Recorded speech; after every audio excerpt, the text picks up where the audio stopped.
The Earth was once the center of the universe. It was flat. Then it was round, and it circled the sun. It was no longer the center of the universe. It was a tiny part of the Milky Way.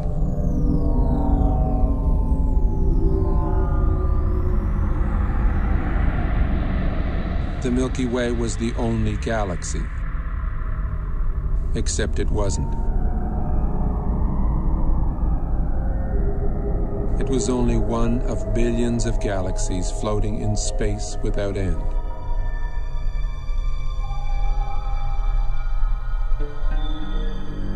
Every single time we think we've got it all figured out, we realize we've merely found another piece of the picture. It is a big picture, with many pieces.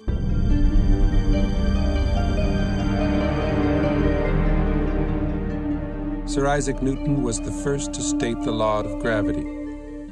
Eventually, everybody agreed that gravity alone formed galaxies and stars and planets, and that gravity alone holds the universe together.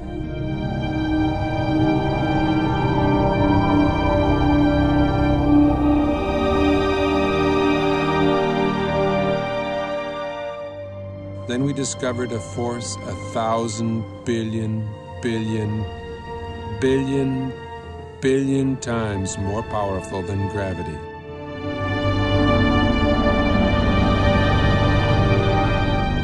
Until recently, we believed that the space between the stars and planets was empty, a vacuum. We now know it is teeming with charged particles.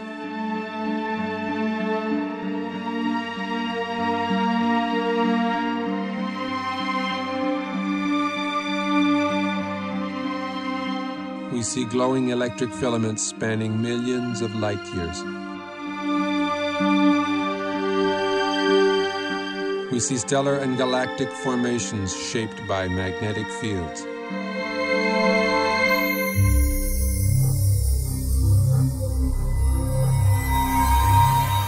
Only electric currents create magnetic fields.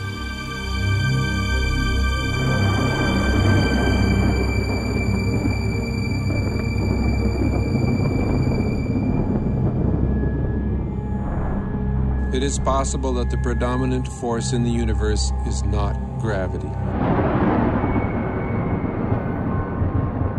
but something else.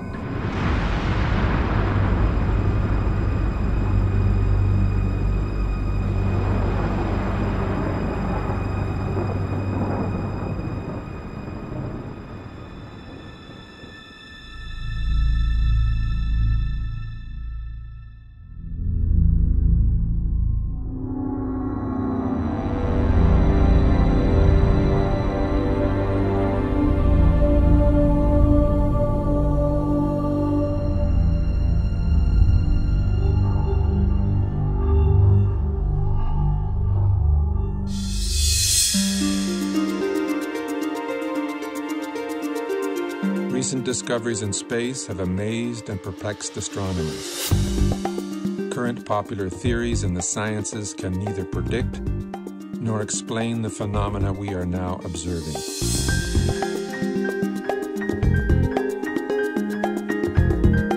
A new theory is being proposed. A theory which can both predict and explain the data coming back from deep space. Its implications are profound and affect all the scientific disciplines. It is in fact a synthesis of the disciplines.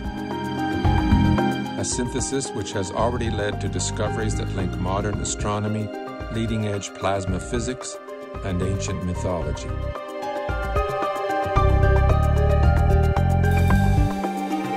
The electric model offers us a new interpretation of the workings of the universe, the history of our solar system, and even human history.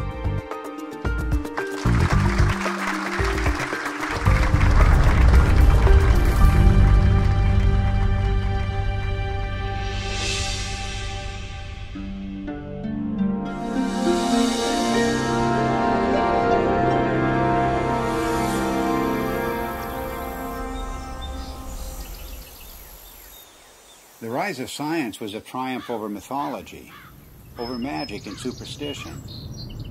That's why the word science today implies reliability. The word myth means fiction, not true.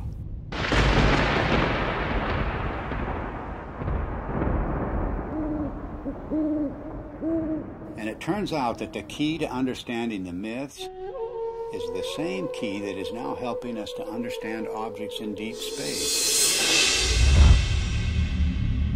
to understand the workings of the physical universe. That key is electricity.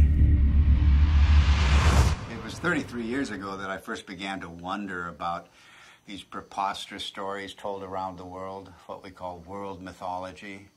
What was it that provoked this incredible outpouring of human imagination just a few thousand years ago, just before the birth of the first civilizations? I came to a radical conclusion that the myths arose from extraordinary natural events. Our early ancestors witnessed things in the sky that are not seen today. The events were awe-inspiring, both beautiful and terrifying. So it shouldn't surprise us that the myths are so incomprehensible. Well, of course they're incomprehensible. The celestial references are no longer present. It was in 1994 that I was invited to come to the US to attend a conference which was dealing with the possibility that the ancient sky, as witnessed by our earliest forebears, was different to the one we see today. I'd been interested in this kind of idea because it could only be explained in terms of electromagnetic influences within the solar system.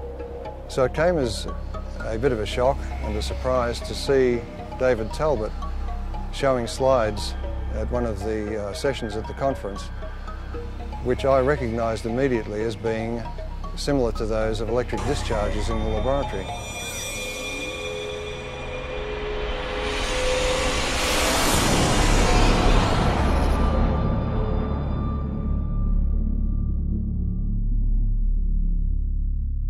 It was wonderful for me personally to come to my first Cronium meeting and hear Dave Talbot, and I still want to see some of those slides that he showed again and again and again that explained the white crown of Egypt and the rest of these things that he showed us, all from mythology, all from thousands of years ago.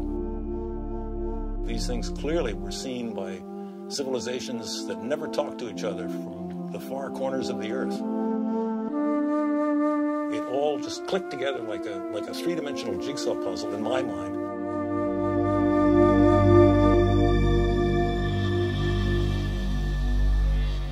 A breakthrough for me came when I realized that many different cultures spread around the world use different words, different symbols, different myths to describe precisely the same formations in the sky. The Ouroboros, or celestial serpent biting its tail, for example, occurs on every habitable continent, but it has no ties to the world we now observe. Like all of the archetypes, it is part of an alien sky. A cosmic column rising to the center of the sky, holding aloft the wheel of heaven. And much more than a wheel, because this was the revolving cosmic temple, the city of the gods, the kingdom of heaven, always resting on the cosmic column. Then there's the image of the four rivers or pathways radiating from the center of the sky out to the boundary, the rim of the wheel. The simplest forms lead you invariably to the full story of world mythology. The hero's journey unfolds as the story of the wheel's axle. The mother goddess finds her identity in the star at the summit, the hub and spokes of the wheel.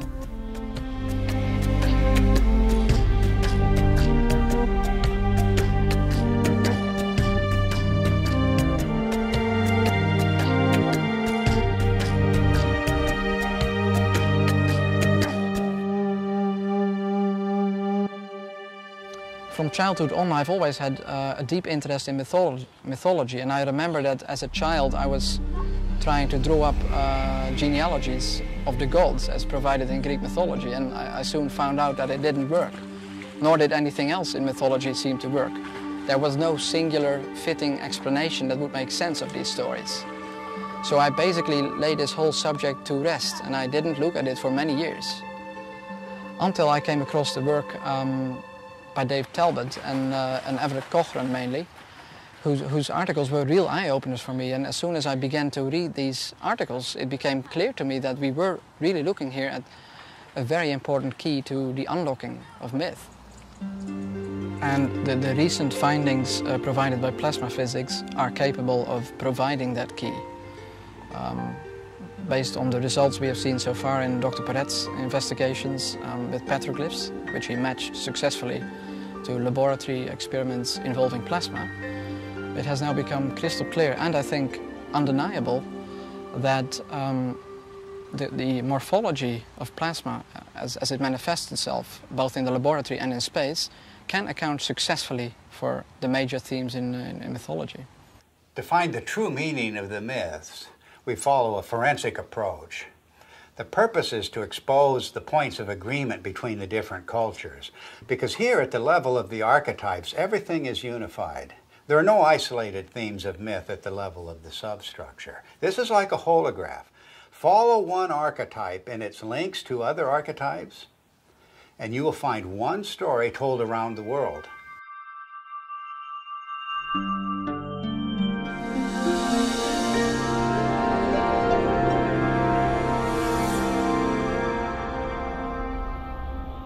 Throughout almost all of history, we have regarded the states of matter as being solid, liquid or gas.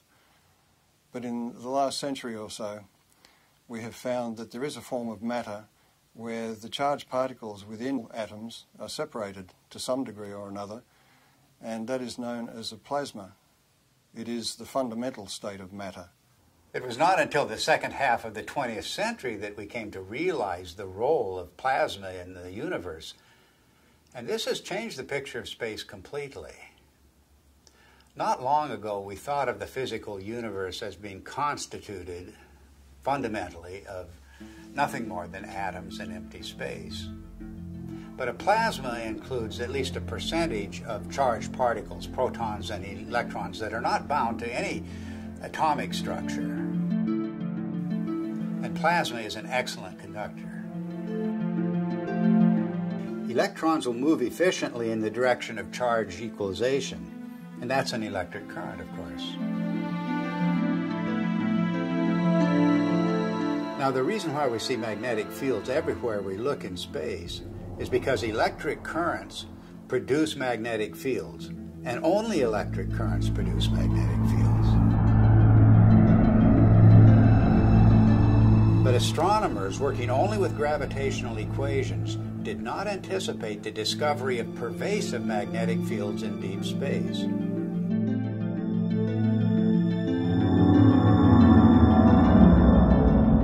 Electric currents also account for the abundant filamentation of space plasma. First, the electric currents produce the magnetic fields. Then these fields confine the electron flow to narrow paths. Such current paths, or filaments, are called Birkeland currents, named after the pioneer Christian Birkeland. They are typically braided just like the twisted wires of transmission lines on Earth. Well, that's their role in space, to conduct electricity across vast distances, creating the astonishing structures we observe in every direction. None of these structures were anticipated by gravitational theory, and none are indicated by the behavior of neutral gases in a vacuum. In any theory of the universe, plasma is extremely important because it has been found since the space age that it makes up 99.99% of the visible universe. So our inexperience with it on the Earth's surface is rather crippling when it comes to trying to decide on a cosmology to explain the visible universe.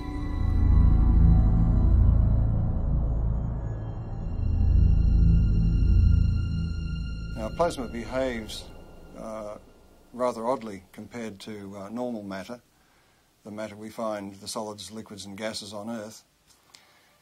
If you look at a novelty plasma ball, you will see that it forms these bright filaments that dart all around inside the globe. And if you look closely at them, you'll see that they're actually twin filaments twisted together. In other words, nature finds it efficient to be able to transfer energy over a distance by twisting two pairs of filaments together. And this is a characteristic of the way plasma carries electric currents in space. And one of the puzzles that has faced astronomers since the space age is the discovery of filamentary structures in galaxies, around stars, even the cometary tails of planets and comets themselves. These filamentary structures have come as a surprise.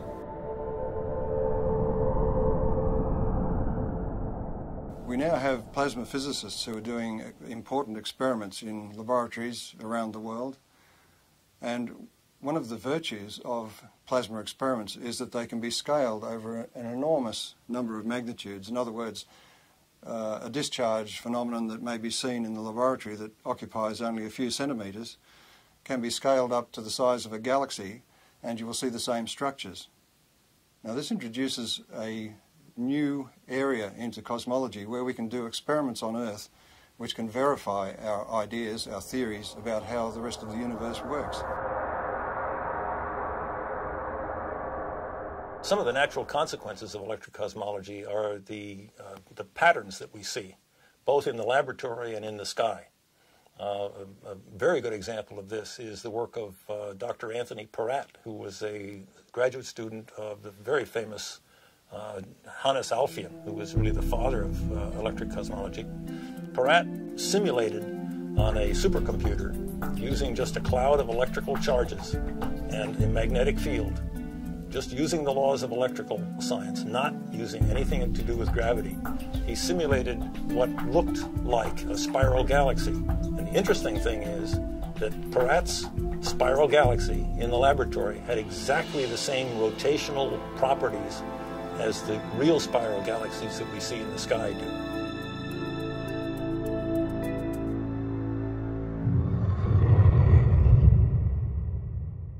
Plasma was named by Irving Langmuir because of its lifelike qualities. In other words, the similarity to blood plasma gave rise to the term plasma now used in the sciences. Well, this has incredible meaning for us because of the nature of the metamorphosing. The God who is now an eagle, now a serpent or dragon, now a leonine figure with long flowing hair. These figures take on a whole new meaning when we can interpret them with the benefit of plasma science.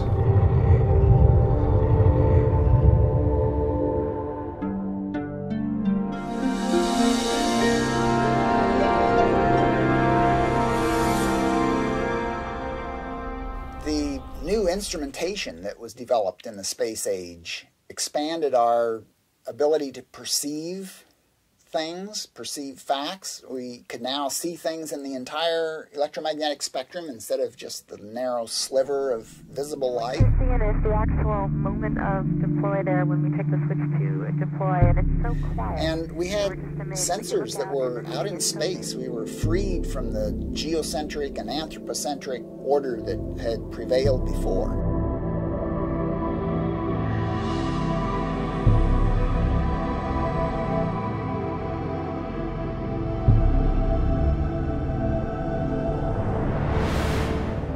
We've got a whole new universe, and the theoreticians are still trying to look at it through, a friend of mine says they're peering through the wrong end of the telescope and telling us what they imagine they see.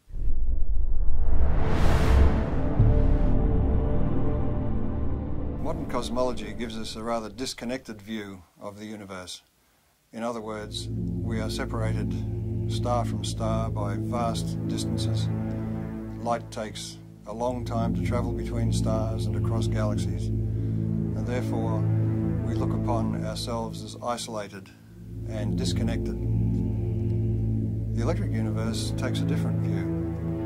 It says that we are part of the Sun's environment, electrical environment, and the Sun is a part of the galactic environment. And the galaxy itself is strung, like all galaxies, on huge electric currents flowing through the universe.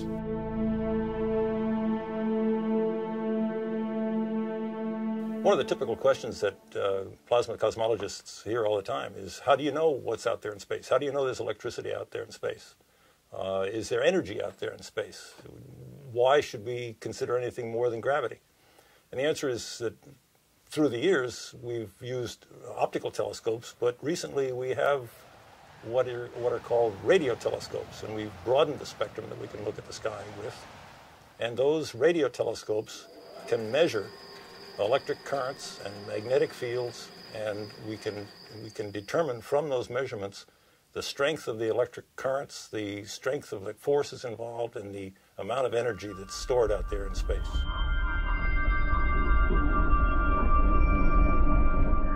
The two major pillars of modern cosmology are based on the theories of relativity and quantum theory, and yet, as Einstein himself noted, the two are incompatible. And that may be because the theories of relativity deal with matter as if its only consequence is the bending of space. The electric universe, on the other hand, deals with the electrical structure of matter at the subatomic level and then works its way up through living systems, if you like, planets, stars, galaxies, and the entire universe, and shows that it is the electrical structure of matter that forms the amazing shapes we see in deep space.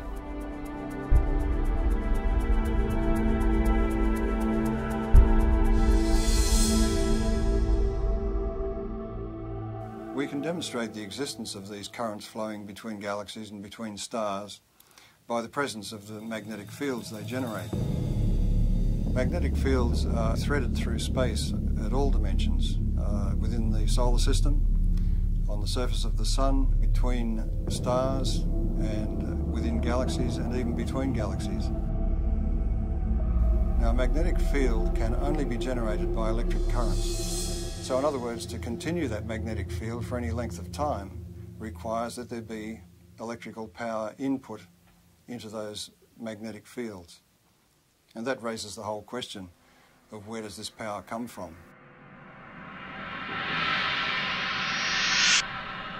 Modern cosmology is highly mathematical. In fact, we were joking before about the idea that the only people who understand cosmology are professional cosmologists. The basis of cosmology, really, if you hunt for it, lies in Einsteinian relativistic mechanics. And when Einstein promulgated his ideas, he totally and completely ignored anything electrical. And so the modern cosmology, with all of its ideas of omega and expanding universe and inflation theory and the Big Bang and all the rest of it, are predicated on a foundation which ignores almost half of man's knowledge about the way the universe works, which is electricity. It may sound like I'm dismissing Einstein and his theories of relativity out of hand, but we have to give Einstein credit for his integrity in pointing out that his theory did not meet his requirements, and that is that his theory had to be tied back to some form of reality. And there is no explanation as to why matter should curve space to give the effect of gravity. He felt that quantum theory, being a probabilistic theory, divorced cause and effect. And this is one of the things you cannot do in physics, is divorce cause and effect. Otherwise, you might as well give up and get a real job. But this is a puzzle that dogged Einstein through his later years, to the point that his followers tended to go off and use his geometrical explanations to conjure up things like black holes and neutron stars and so on, and the expansion of the universe and the Big Bang, without referring back to Einstein, who, with great integrity, said he wasn't satisfied with his explanation.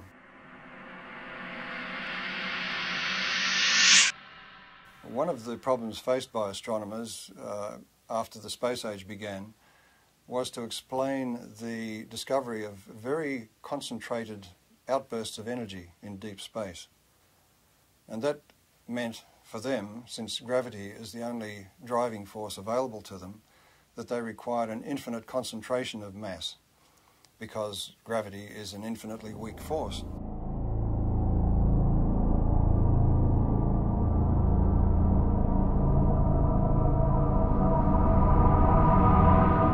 The black hole, as Wheeler originally visualized it, sucked everything, including light, in, and so therefore it was invisible. So he could postulate its existence, and we couldn't see it. And because we couldn't see it, we couldn't prove that it wasn't there. Later on, in order to explain these fantastic emissions of energy from galaxies, it was proposed, and I believe it was Stephen Hawking who did it, that there were various types of black holes, some of which actually then spat matter back out again in jets. Because, why? Because we had observed jets. In the electrical model, it's quite simple. If you think about it, the power that's expressed in your own home, in the heaters and the electric motors and the lighting and so on, is actually generated at a vast distance away from your house. In deep space, the same thing is true. The energy which we see concentrated in these events which are attributed to black holes and so on can more easily be explained as the confluence of electric energy from different parts of the same galaxy or even from other parts of the universe. And it is this explosive release of energy which forms the vast jets that we see lit up and exploding from the centers of active galaxies. We also have observed double radio sources either side of galaxies. And that event was predicted by Hannes Alfvén, the founding father of modern electrical cosmology, and is still to this day unexplained by standard cosmology. One of the most interesting phenomena in the sky is the so-called pulsar. A pulsar is an object that is observed to put out pulses, both of light and radio activity, RF, in the RF spectrum. And those pulses are extremely rapid. They are something like milliseconds apart. So it's like a extremely fast strobe light. And thinking of a strobe light, astronomers immediately leapt to the lighthouse kind of analogy. Something that must be spinning around, a beam is going around, and it's going around so quickly that this thing goes flash, flash, flash.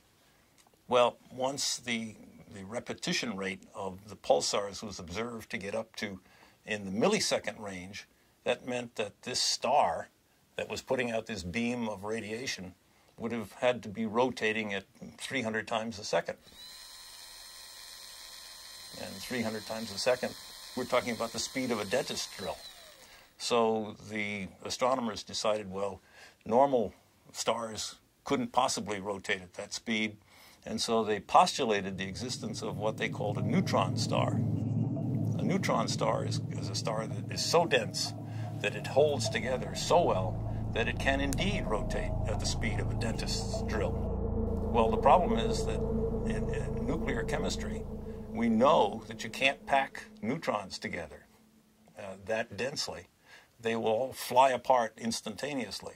There's a principle called the island of stability in nuclear chemistry that absolutely prevents that.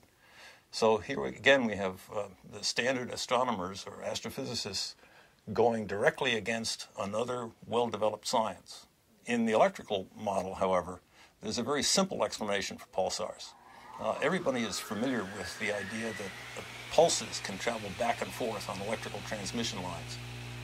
Such uncontrolled pulses, for example, were responsible for the famous Northeast blackouts. A similar effect can occur between two binary stars connected by a plasma. The two binary stars act like capacitors that store charge. And if you reduce that in size to something you can produce in the laboratory, you can produce it in the laboratory, and it's called a relaxation oscillator. And electrical engineers use it and have used it for decades. The idea of producing pulses every few milliseconds is a sophomore level experiment in an electrical engineering laboratory. It doesn't require neutronium, strange matter, or any other fictitious device. All it requires is two capacitors, a battery, and a nonlinear resistor. And we maintain that that's exactly what a binary pair of stars connected by a plasma field presents.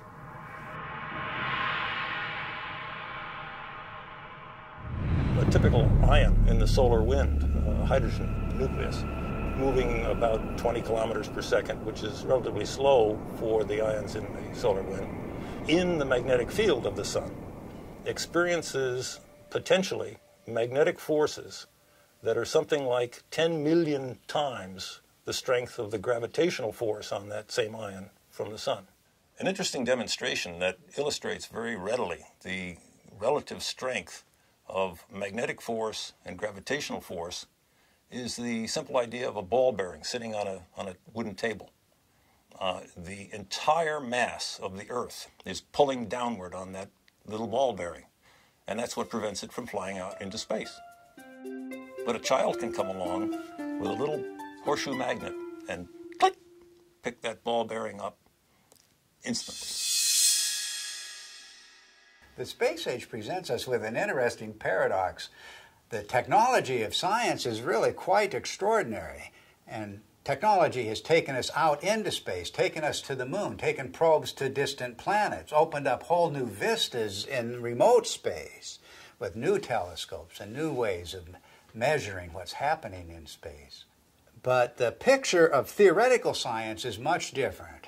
And many decades ago, assumptions began to crystallize in the theoretical sciences, beginning at the top, the queen of the sciences, as we say, which is cosmology.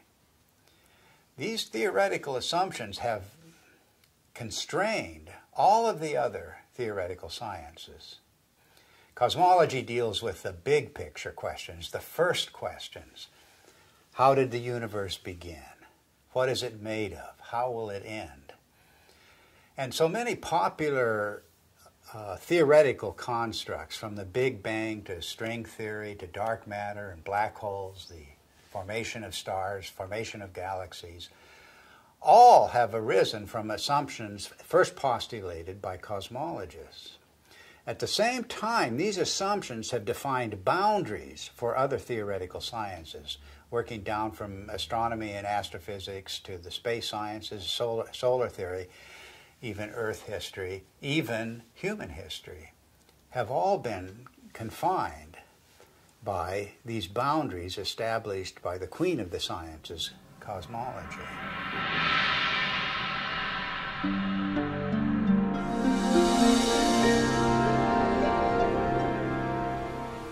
The sun just dominates our sky as the source of light and warmth and life itself on Earth. And this preeminence of the sun is so clear and obvious that it remains a mystery why virtually every ancient culture insisted that before the present sun, there was a quite different luminary ruling the sky. The central sun, the superior sun, the best sun, the motionless sun. And all of these cultures, whatever may be the meaning of these traditions, are insisting that the sky has changed. Of course, our ideas about the sun have continually changed. Only a few centuries ago, the sun was a campfire or ember in the sky. Then, early in the 20th century, under the influence of gravitational theory, the sun was seen as a gravitationally collapsing nebular cloud.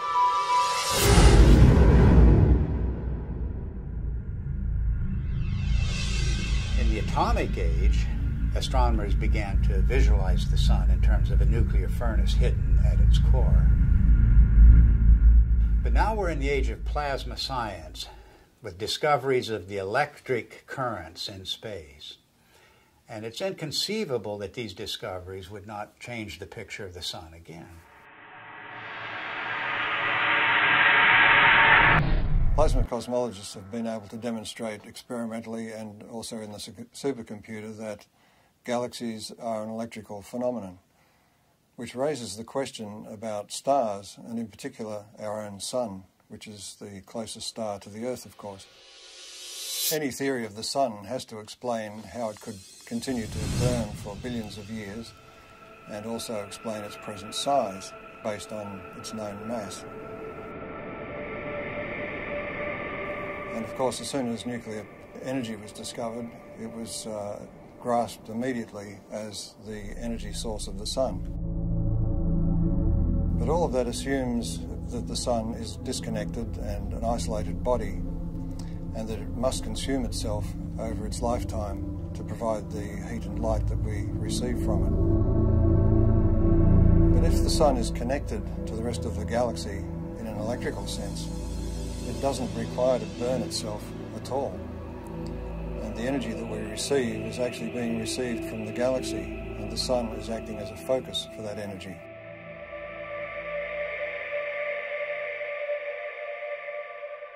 The sun is actually a fairly typical star.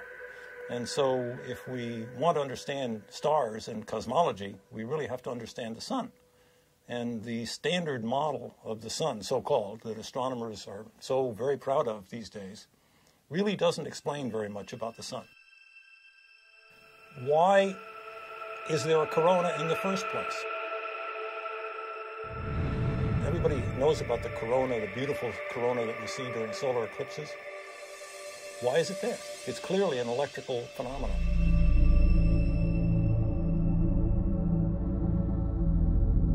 One of the greatest puzzles about the sun has been, with a surface temperature of 6,000 degrees, high above that surface we have temperatures of millions of degrees. And the question has been, how do we get the energy from the center of the sun somehow past that surface to heat the upper atmosphere of the sun to millions of degrees? In the electric model, you don't have that problem, because if the energy is arriving from outside the sun, the first place you expect to see that energy expressed is above the sun in its tenuous atmosphere. And that is the place where particle acceleration occurs, and the apparent temperature goes very high indeed, up into the millions of degrees.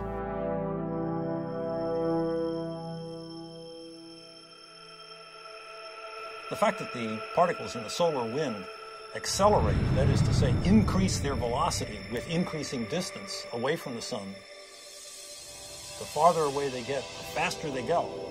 And the fact that those particles are indeed charged particles leads me, as an electrical engineer, to come to the immediate conclusion that this is an electrical process. In the solar model, think of the sun as being a positive anode, very high voltage body that obviously would emanate an electric field. And if you put a charged particle in an electric field, it will accelerate. That's the way we accelerate particles here on Earth. It's the way every physicist and electrodynamicist has ever increased the velocity of a charged particle, is put it in an electric field. One of the features we observe on the sun, which have no business being there, according to the standard model, are sunspots. The most significant thing about a sunspot is the fact that the center of the sunspot is dark. And if the sun is trying to radiate energy from its core into space, we should expect that it is bright. And if you think about that umbra, that darkest place in the center of sunspots, that's the place where we can see deepest into the sun. And just consider the fact that at that point where we can really see down into the sun, that's the absolute coldest place that we are able to measure. If the center of the sun is really a nuclear fusion furnace, it should be the hottest because we're closest to the source, and it's not the case. If you ask any astronomer, why are there sunspots? Why are the umbra dark? They will blame it on some sort of warped, twisted magnetic fields. They will say that it has to do with the solar dynamo, all of which lurk unseen like a big genie somewhere below the surface. These phenomena are only to be expected if the sun is electrical in nature. Astrophysicists make the claim that the solar fusion model has indeed been tested in the laboratory, and nothing really is further from the truth. Although each of the steps involved in the hydrogen to helium fusion reaction have indeed been verified experimentally, the overall experiment, the overall reaction, has never been produced in a continuous laboratory experiment. Continuous hydrogen to helium fusion has not been attained in the lab. The strength, in fact, of the electric cosmology is that indeed all of the mechanisms that the electrical people talk about have indeed been verified over decades, in fact, at least a century, in the laboratory. The plasma scaling is well known, and plasma and electrical experiments have verified every step of the way.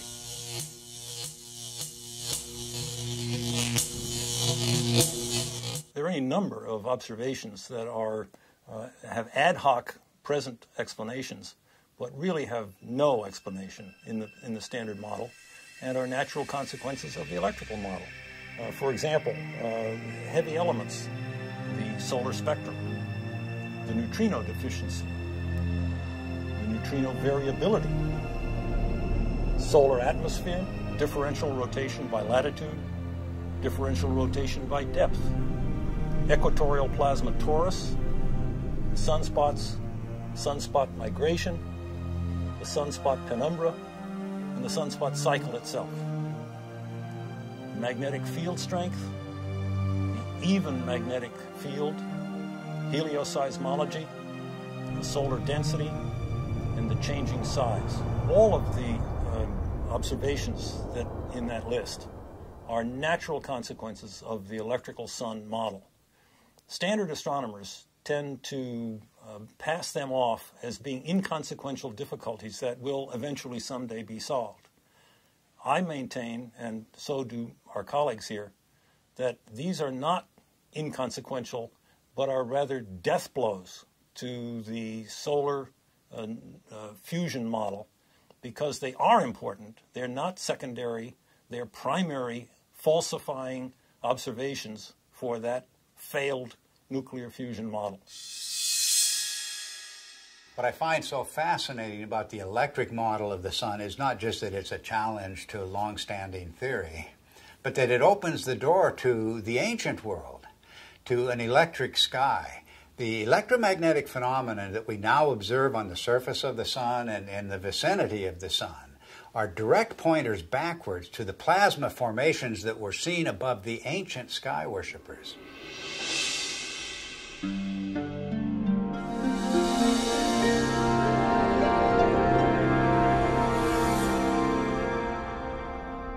Electrical currents in space can either be invisible or they can be visible. If they're very diffuse, in other words, there's very little energy per cubic meter, they will be invisible. But where that energy becomes concentrated, it will begin to glow. And we see this kind of thing in the ion tails of comets, for instance. Where the energy becomes very concentrated, we begin to see arcs and sparks, if you like. Electrical discharge phenomena.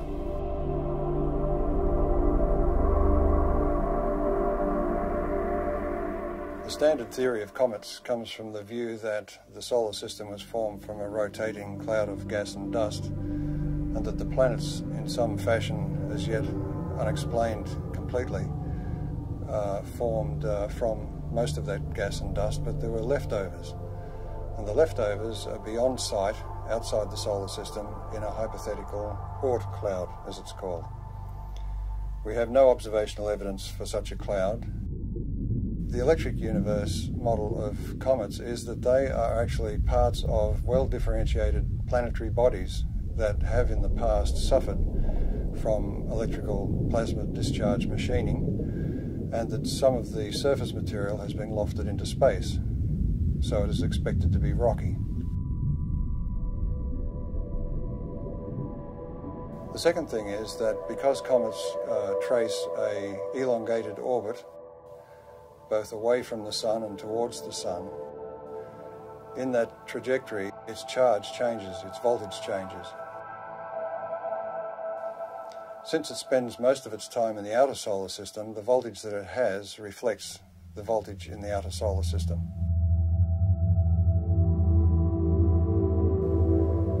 But as it hurtles towards the sun, as it enters towards the Earth's orbit, the voltage is changing rapidly, and the comet has to respond to that by beginning to discharge. And that's where we see the familiar cometary phenomena of the coma and the various tails that it produces. This creates a very distinct difference between the two models: the standard model of a comet, which is supposed to be dust and ice left over from the formation of the solar system, and the electrical model, which says that a comet is an electrical body which begins to discharge as it enters the inner solar system. Ever since we've begun to look at comets in close-up, and Halley was the first one that was observed by several spacecraft close-up, it was found to astronomers' surprise that the material coming off the comet was coming in discrete jets and seemed to be coming from what looked like circular areas on the crater. But the imagery wasn't sufficiently sharp to be able to tell exactly what was going on. This required the standard model to come up with an idea that maybe the surface of the comet is coated in black tarry substance, or something which was preventing the material from just evaporating from the surface and forming jets as it burst through the surface. But when later images were looked at as we passed other comets, it was found, to astronomers' amazement, that they were seeing very sharp relief. It wasn't like a melted ice cream, it was looking like a piece of heavily cratered rock. Now this fits the electric model of the electrical discharge birth of such a body. In other words, there's very little distinction between an asteroid and a comet other than its orbit. It was in this context that I looked at Comet Tempel 1, which was chosen as the target for an impact. And the idea was that the impact would create a small crater which could then be photographed by the passing spacecraft, and we could determine whether the material was ice or dust or rock based on the size of the impact crater. It seemed to me that if this comet was a charged body, there would be several other effects that were unexpected. Principally, as a metal copper object approached the comet, there should be an electric discharge to that copper projectile. In other words, there would be an initial flash, and then there would be the impact itself. And the impact, I suggested, would be far more energetic than was expected, because it would tend to concentrate the electrical discharge in the area of the impact, and also it may change the nature of the jets nearby. So it was with great interest I awaited the results of the impact and watched it on television. Before the impact, the astronomers in the assembled control room were worried that they wouldn't see anything, that the impact would result in a very small puff of dust, and that would be the end of it. So when the impact occurred, they were surprised by two things.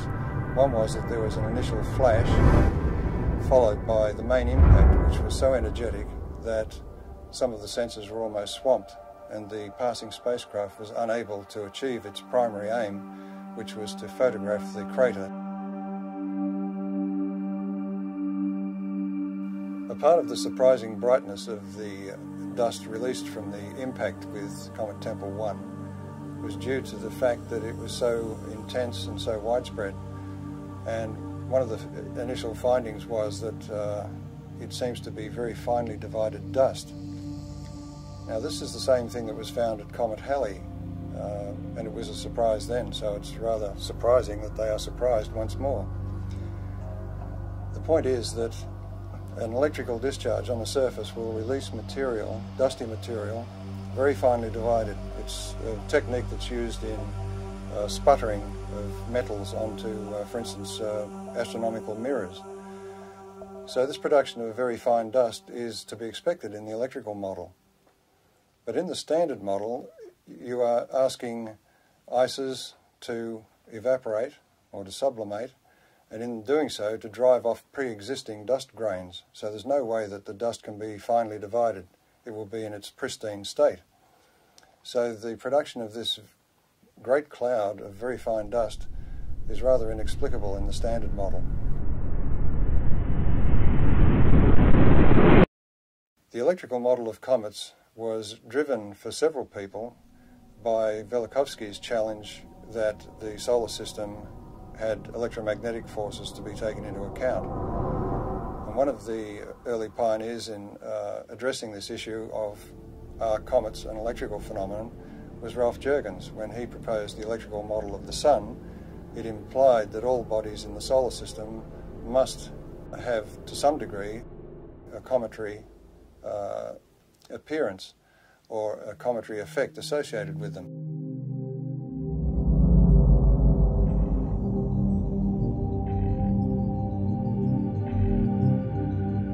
Ralph Jurgens, in his model of the Sun, showed that bodies moving radially towards or away from the Sun would experience electrical forces which could induce a cometary display, that is, a visible display.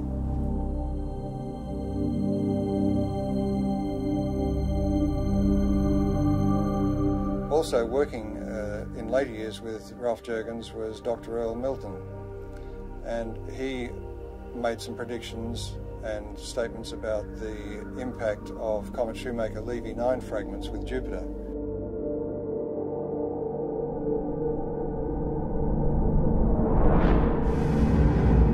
And his view of the electrical nature of those impacts was also vindicated.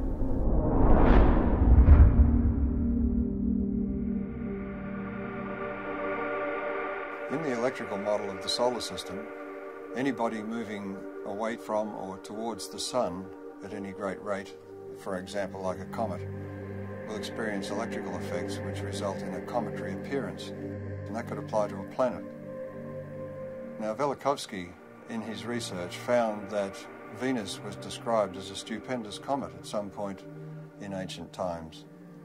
So it was very gratifying for him to be able to announce at the conference in 1974 that astronomers had discovered what they called a cometary tail of Venus. Some years later, it was announced that it was discovered that stringy things were coming from Venus.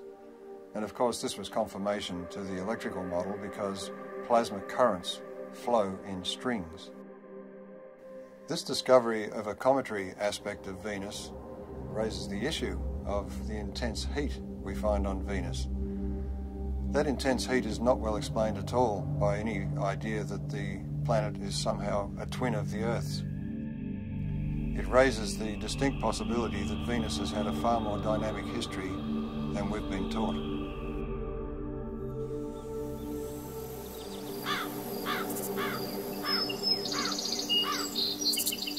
Our ancient ancestors were obsessed with the comet. Let the slightest wisp of a comet appear in the sky and all of humanity was thrown into terror. But why was this?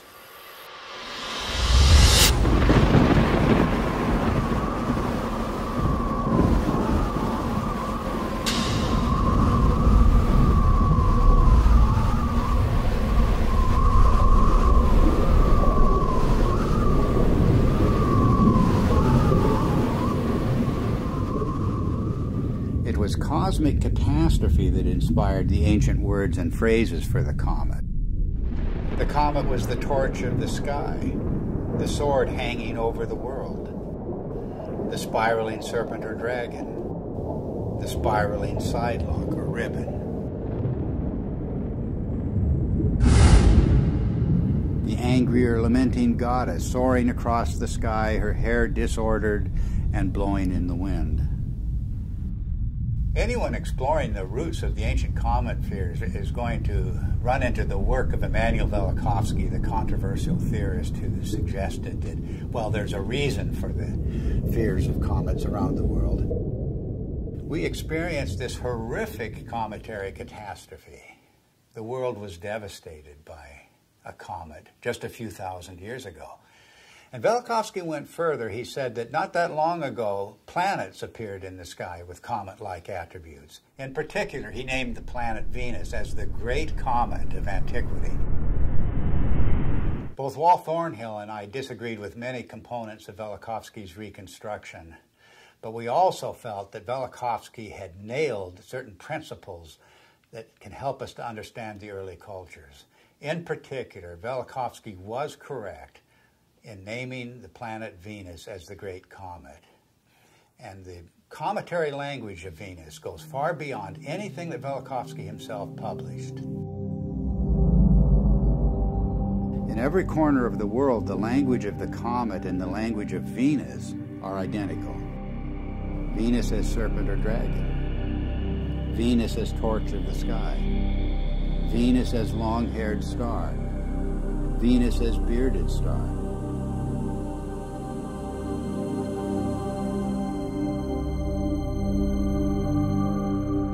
The Sumerian goddess Inanna was identified as Venus. She was the Lady of Life. But in her terrible aspect, she became a dragon-like flame in the sky.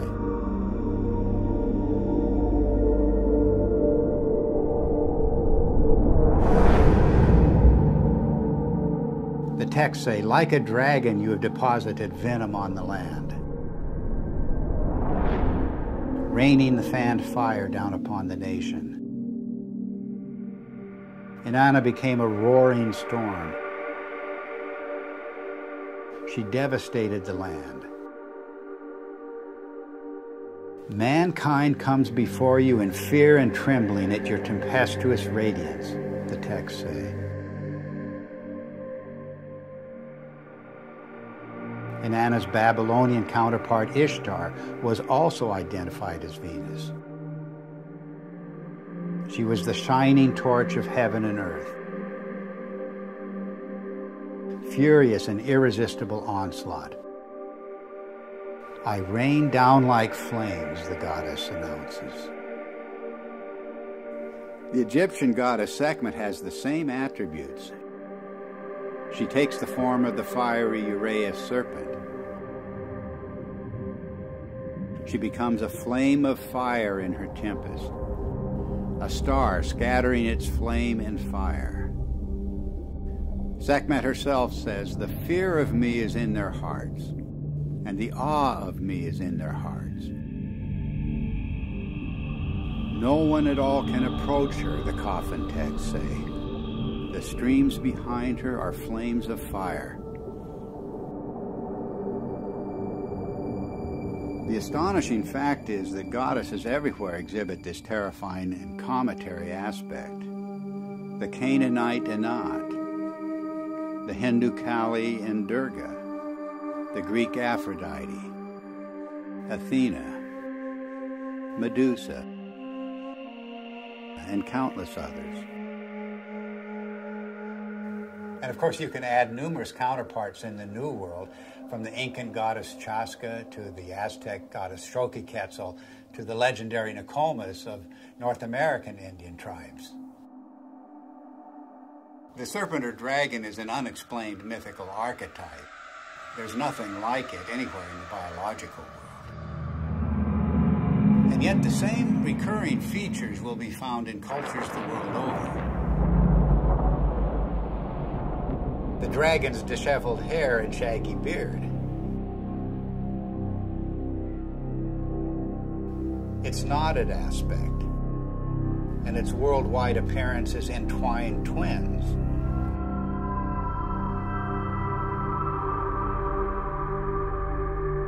Its fiery or lightning-like emanations, and its effusive feathers. In all of the ancient serpent or dragon images, it's the luminous, filamentary, braided, spiraling, metamorphosing, and destructive aspects that stand out. The very traits of high-energy plasma discharge. The attributes of these mythic monsters remain unexplained only until we see the hairy and feathery attributes of the electric arc in the laboratory. We see precisely the same thing in enhanced images of the comet's tail. And we see the same thing in the comet-like discharges of distant nebulas. Gases in a vacuum don't behave this way, but electrified plasma does.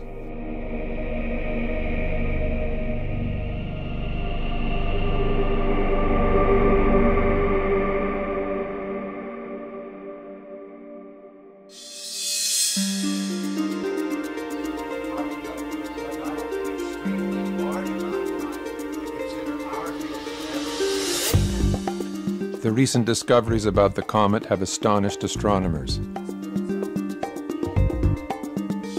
Extreme ultraviolet light, X-rays, supersonic jets, sharply etched surface relief, and cometary nuclei fragmenting explosively. No one expected such high-energy events.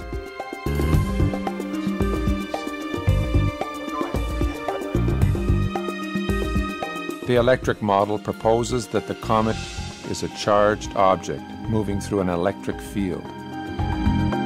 This would explain these phenomena.